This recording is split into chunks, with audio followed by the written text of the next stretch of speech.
Hello दोस्तों, competition engineers world centre में आपका स्वागत है। आज का टॉपिक है फिज़िक्स झारखंड पॉलिटेक्निक एग्ज़ाम 2025। आपका 18 मई 2025 को एग्ज़ाम होने वाली है। तो चलिए स्टार्ट करते हैं। पहला फिज़िक्स, चलिए स्टार्ट करते हैं।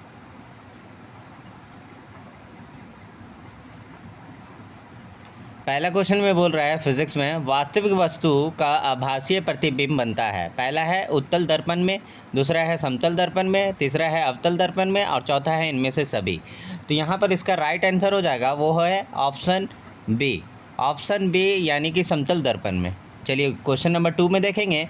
वास्तविक वस्तु का हमेशा सीधा प्रतिबिंब बनाने वाला दर्पण होता है। पहला है समतल, उत्तल, अवतल और दूसरा है समतल, अवतल, तीसरा है उत्तल, अवतल और चौथा है समतल और उत्तल। तो इसका जो राइट आंसर है वो है आपका 2 का डी।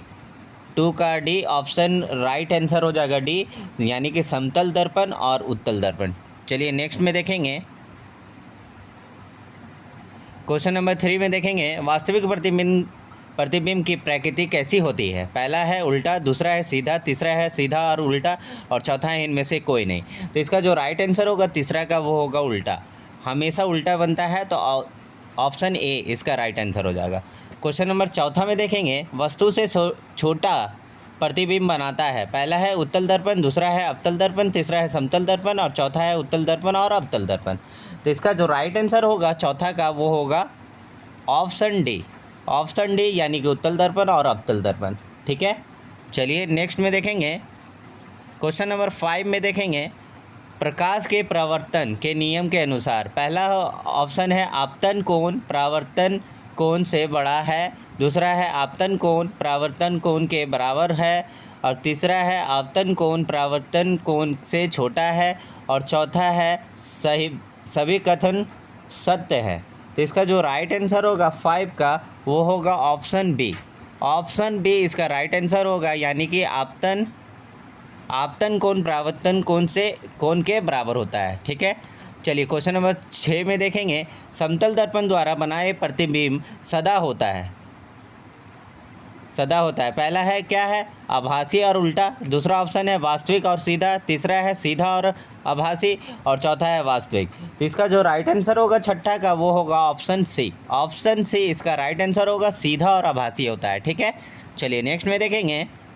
क्वेश्चन नंबर 7 में देखेंगे आँख में परिवेश करने वाले प्रकाश की मात्रा को नियंत्रित करता है। पहला है परितारिका, दूसरा है पुतली, तीसरा है लेंस और चौथा है पक्षमभिष पेशियाँ। तो इसका जो राइट आंसर होगा 7 का वो होगा ऑप्शन ए। ऑप्शन ए यानी कि परितारिका। चलिए क्वेश्चन नंबर 8 में देखेंगे सूर्योदय और सूर्यास्त के समय सूर्य का गोल दिखाई देता है।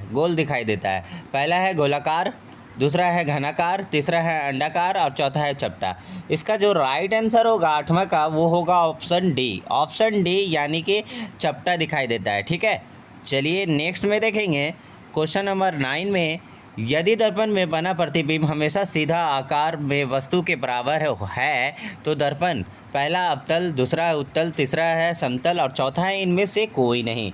तो 9 का जो राइट आंसर होगा वो होगा समतल दर्पण। ठीक है, यानी कि ऑप्शन सी हो जाएगा। ठीक है, चलिए क्वेश्चन नंबर 10 में देखेंगे समतल दर्पण के द्वारा बना प्रतिबिंब होता है वास्तविक, काल्पनिक, उल्टा और इनमें से कोई नहीं।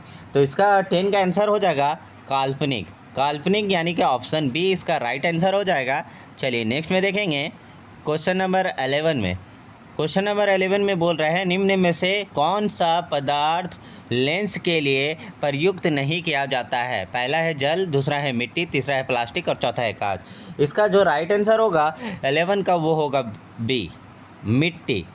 मिट्टी में कोई लेंस का प्रयुक्त नहीं होता है। ठीक है, छठा क्वेश्चन में देखेंगे 12 क्वेश्चन में देखेंगे उत्तल लेंस की क्षमता होती है ऋणात्मक, धनात्मक, शून्य और अन्य। तो इसका जो राइट आंसर होगा 12 का वो होगा धनात्मक होती है। यानी कि ऑप्शन बी इसका राइट आंसर हो जाएगा। चलिए नेक्स्ट में देखेंगे। क्वेश्चन नंबर 13 में देखेंगे लेंस की क्षमता का एसआई मात्रा क्या है। मीटर स्क्वायर, तीसरा है डायमीटर और चौथा है अन्य। इसका राइट आंसर हो जाएगा 13 का वो है ऑप्शन सी। यानी कि डायोप्टर, ठीक है, इसका राइट आंसर हो जाएगा। पानी से भरी बाल्टी की गहराई कम दिखती है, इसका कारण क्या है? पहला ऑप्शन है पूर्ण आंतरिक परिवर्तन, दूसरा है अपवर्तन, तीसरा है परावर्तन और चौथा है इनमें से कोई नहीं। तो 14 का इसका राइट आंसर हो जाएगा आपतन, अपवर्तन मतलब, ठीक है। तो ऑप्शन बी इसका राइट आंसर हो जाएगा अपवर्तन, ठीक है। तो उम्मीद करता हूँ वीडियो पसंद आया होगा, तो प्लीज़ लाइक करें, शेयर करें और सब्सक्राइब करना बिल्कुल ना भूलें। और आपका झारखंड पॉलिटेक्निक एग्ज़ाम जो है 18 मई 2025 को होगी, ठीक है। तो आप ज़रूर इस चैनल को सब्सक्राइब करें ताकि आपको झारखंड पॉलिटेक्निक एग्ज़ाम की तैयारी, झारखंड बीएड एंट्रेंस एग्ज़ाम की तैयारी और बिहार बीएड के एंट्रेंस एग्ज़ाम तैयारी और यूपी बीएड के एग्ज़ाम की तैयारी कराई जाएगी, वो भी बिल्कुल फ्री ऑफ कॉस्ट। तो ज़रूर चैनल को सब्सक्राइब करें और हमारे चैनल पर नए हैं तो ज़रूर चैनल को सब्सक्राइब करें और दोस्तों तक पहुँचाएँ ताकि सभी लोग पॉलिटेक्निक और बीएड के एग्ज़ाम की तैयारी कर सकें। Thank you.